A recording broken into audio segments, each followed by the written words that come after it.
إذ عرض عليه بالعشي الصافنات الجياد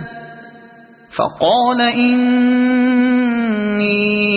أحببت حب الخير عن ذكر ربي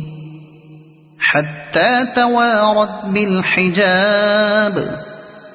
ردوها علي فطفق مسحا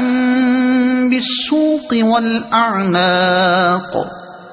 ولقد فتنا سليمان وألقينا على كرسيه جسدا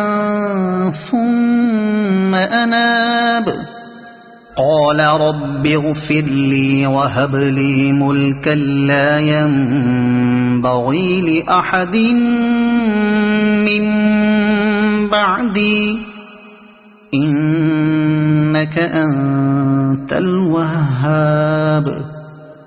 فسخرنا له الريح تجري بأمره رخاء حيث أصاب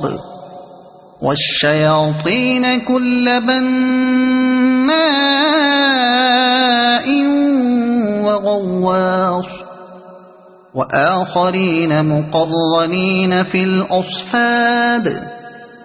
هذا عطاؤنا فامنن أو أمسك بغير حساب وإن له عندنا لزلفى وحسن مآب